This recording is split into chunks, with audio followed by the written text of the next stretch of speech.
Alright, here I am with another Hong Kong thing to do, and this is a temple that's in North Kowloon District, and I'm not even going to try to attempt to pronounce this without having it right in front of me. This is known as the Wong Tai Sin Temple. This is a 15-minute cab ride from the hotels that they usually put us in the downtown Kowloon District area. It's free to get in. But wait, you don't have to take a taxi to get here. Take the Hong Kong subway from the Tsim Sha Tsui station. It only takes 5 more minutes. There's an entrance to the Tsim Sha Tsui station 1.5 blocks from the hotel they usually put us at. Make a note of that entrance for your return. For this short adventure, there's only one train change. We'll be getting off at Wong Tai Sin Station, at the very entrance of Yong Hua Tai Sin Temple. A quick recap for using the Hong Kong subway for first-timers. Your first step is to stop by an ATM for Hong Kong dollars. They have them at the train station. Now, go to the train ticket kiosk and purchase an octopus card. For this junket, I'd load it with around 100 Hong Kong dollars. You can always use what's left at a myriad of different locations. The octopus card is like Apple Pay in Hong Kong. Then, down to the platform. At Tsim Sha Tsui Station, hop on the red line, direction Tsuen Wan. Only 2 stops later, hop off and cross the platform for the green line at Ya Ma Tai Station. Finally, hop off at Wong Tai Sin Station. You're there.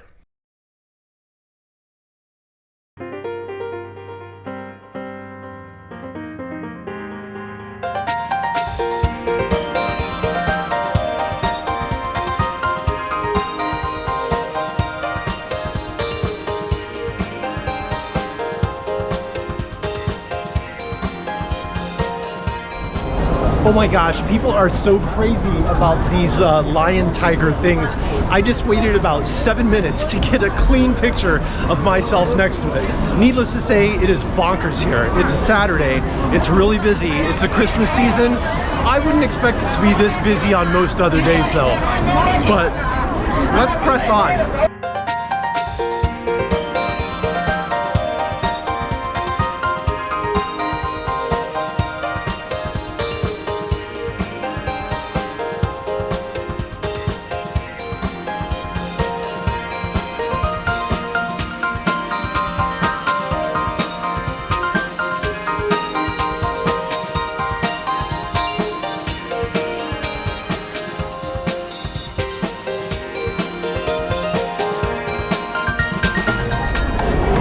Now, ordinarily in a place like this, I set my GoPro stand down in tripod mode and get a couple of like distant selfies of me standing or kneeling in front of whatever temple or whatever. But this place is so crowded, and I'm kind of like being aware of like pickpockets or something like that, which I'm sure can happen here. So just be sure you've got your wallet like on the inside of your coat and all your like expensive things like out of pickpocket range.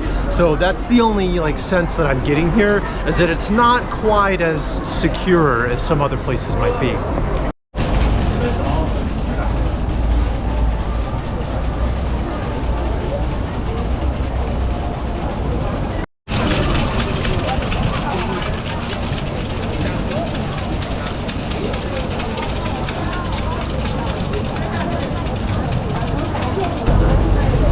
Well, it's not a very big temple complex, but clearly because of its location, it's very popular, especially during the holiday season. This place is pretty much swarming with people, as I said before, but to see if I can get some more pictures of some of the really nice side temples here and side areas where you can worship, and just explore a little bit more and fill you guys in on what there is to do.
All right, so I was just shaken down.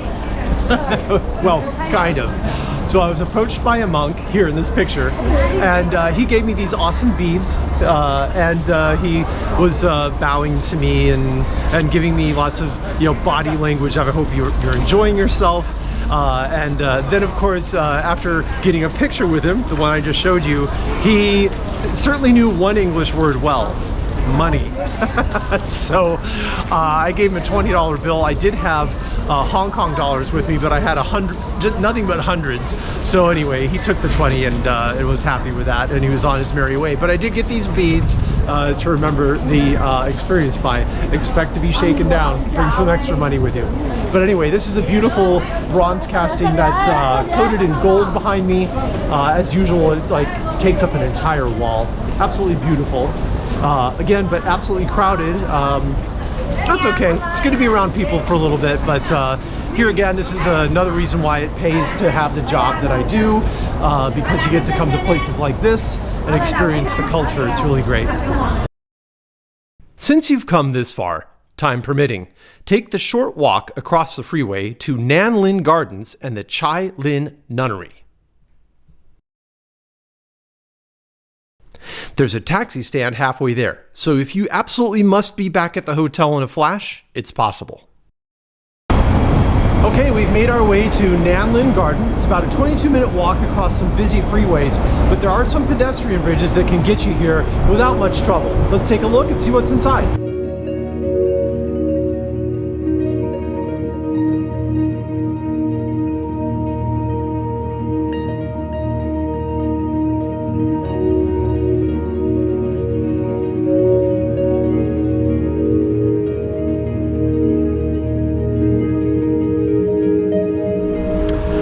Nan Lin Gardens are clearly a lot more sedate than the temple was, especially or even on a holiday weekend, Saturday like this here is today. So it's a relaxing garden type environment, and again, free entry, so it's a pretty nice budget getaway to do for maybe a full afternoon if you don't have enough time to go up to the Polin Monastery with the Gnongping 360 and all that, because that's a day trip. This is nice just to kind of get away for the afternoon if you don't have that much time on your layover. Well, this was really great. I actually walked out of this. It's not a gift shop in the gardens. It's actually like a cultural incense, the art of incense school or class. Okay, yeah, they're trying to sell you incense here, but I bought two really cool incense pots, and one of the ladies here sat down with me. They served me tea. Yeah, they were good salespeople, but they showed me how to use these cool incense patterns, and I've always been kind of into having like a very spiritual home. So it's incense, but it burns so slowly you can barely see the smoke wisping out of it. But yeah, this is why I left the hotel room, to really get in touch with the fabric of China. And this is a perfect example of it. This is great. Well, wouldn't you know it, sun was not in the forecast, so I'm just gonna hide my eyes behind a little bit of shade here. But this is fantastic. Really beautiful waterfall. And apparently there's some sort of structure behind the waterfalls. And so what's behind the waterfall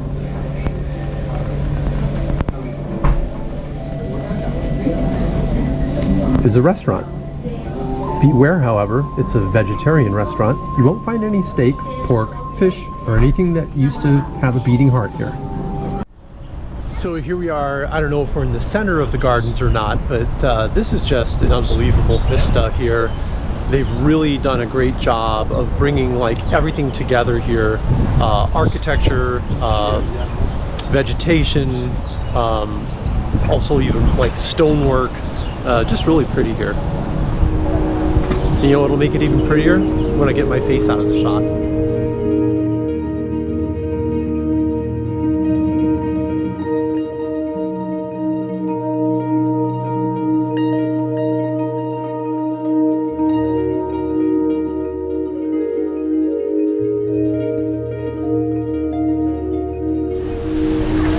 Well, here we are at what seems to be the center of the garden, and something rather curious happened to me while I was doing one of my 360s is a park ranger, for lack of a better word, came up to me and told me that I couldn't extend my selfie stick. I guess too many people have been whacked by selfie sticks. Anyway, I can see how that might happen. But anyway, yeah, these are beautiful gardens. Very nicely kept, very little garbage, if any. Unlike the Poland Monastery, there's a little bit of garbage laying around there at the Poland Monastery, but this is beautiful. Up in the distance over there is the Victoria Park Observatory, where you can look down on all of Hong Kong, and especially into the Kowloon district.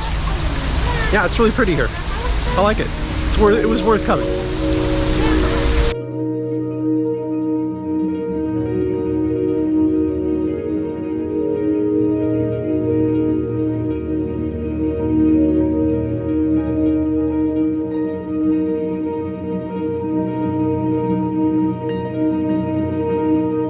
So the park rangers here have been pretty strict. I actually even took my GoPro off of the selfie stick because I had my selfie stick completely collapsed and they was still like waving a finger at me. So anyway, so no selfie sticks here, guys, or gals.